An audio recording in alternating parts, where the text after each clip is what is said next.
मैं अभी CM college के प्रांगण में हूँ। यहाँ पे टीम ग्रीन द्वारा बहुत सारे पेड़ पौधे को लगाया गया है। ये अभी हम इस प्राकृतिक के गोद में खड़े हैं, तो ये कहीं ना कहीं हमारे लिए बहुत ही लाभदायक पौधा है। अगर अभी हम पेड़ लगाते हैं तो आगे चल के हमको बहुत ज़्यादा फायदा होगा। इसी टॉपिक पे हमारे साथ बात करने के लिए सीएम कॉलेज के प्रधानाध्यापक डॉक्टर विश्वनाथ सर हैं, हम उनसे बात करेंगे। सर, सबसे पहले आपका स्वागत है। जी धन्यवाद।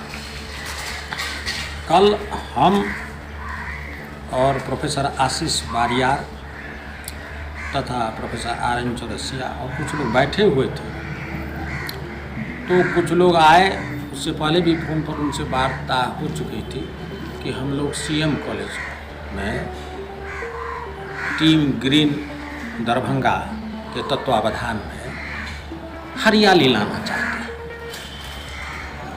तो हमने कहा कि नेकी और पूछ पूछ, तो पर्यावरण संरक्षण के लिए तो एक तरह से हम लोगों ने आंदोलन आरंभ किया है कि केवल सीएम कॉलेज ही नहीं, प्रत्येक स्कूल और प्रत्येक कॉलेज में, विश्वविद्यालय में इस तरह की हरियाली फैले।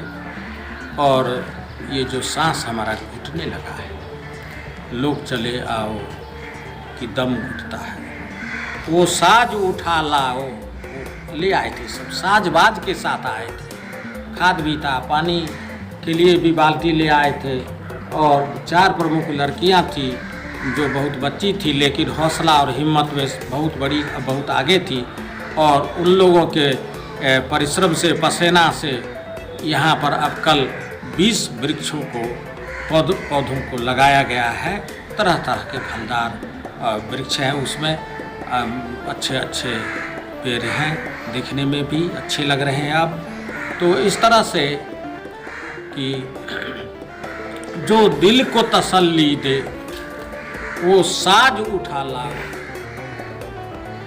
तो कोरोना की बात तो अब यही लगता है कि जो दिल को तसल्ली दे वैसा कोई जंत्र उठा लाओ।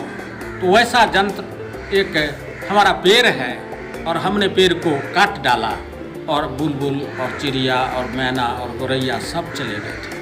अब पेड़ लगा रहे हैं तो फिर बुलबुल, फिर मैना, फिर गौरैया, फिर सब चिड़िया का आना जाना घर को लौट आएंगे, सब तो इस तरह से जो दिल को तसल्ली दे वो साज उठा लाओ, दम घुटने से पहले आवाज़ उठा लाओ। तो इस तरह से हम लोगों ने एक संकल्प ले लिया है, और उसी संकल्प को और अधिक दृढ़ करने के लिए आप लोगों के साथ हम जुड़े हैं। और मेरा व्रत है कि जब तक मैं इस महाविद्यालय में हूँ, प्रतिदिन हम कोई न कोई पेड़, कोई न कोई पौधा जरूर लगाएंगे। चलिए कोई अच्छा काम करें, किसी पेड़ को, किसी पौधे को हम खाद दें और पानी दें और उसका देखभाल करें। हम सपने नहीं दिखाते हैं, वास्तविकता में पर्यावरण को आंदोलन के रूप में स्वीकार हम लोगों ने कर लिया है। इसमें आपका सहयोग भी चाहिए, शुभकामना भी चाहिए। और सर एक सवाल, ऐसे लोगों को आप क्या कहना चाहेंगे जो सर अनावश्यक रूप से पेड़ को नष्ट कर रहे हैं, पर्यावरण को नष्ट कर रहे हैं? उन लोगों को क्या आप अपील करना चाहते हैं? अपील यही करना चाहते हैं कि जिस डाल पर आप बैठे हैं उस डाल को मत काटिए। एक पेड़ कटता है तो हजारों लोगों के सांसों पर व्यवधान उत्पन्न होता है। वो तो एग्जाम्पल देखने को मिला अभी हमें, उदाहरण कोरोना के टाइम जी। और यह मिथिलांचल में खासकर बाढ़ग्रस्त क्षेत्र है, तो यहाँ धान का जो फसल है वह बाढ़ के कारण और गेहूँ भी सूखे के कारण लगभग किसान के लिए लाभदायक सिद्ध अब नहीं हो रहा है। तो इसीलिए बहुत सारे किसान अब फलदार वृक्ष लगा रहे हैं, जैसे आम है, लीची है और अन्य जो पेड़ हैं जो फलदार हैं, जिसका निर्यात विदेशों में भी हो रहा है। तो इस तरह से हमारा जो वृक्ष है पूरा यहाँ से लेकर के पूरे मिथिलांचल में अब एक उद्योग का रूप ले रहा है। अगर एक कॉलेज 100 आम लगा दे तो 5 साल में उसको 1 लाख रुपया प्रति साल मिलेगा।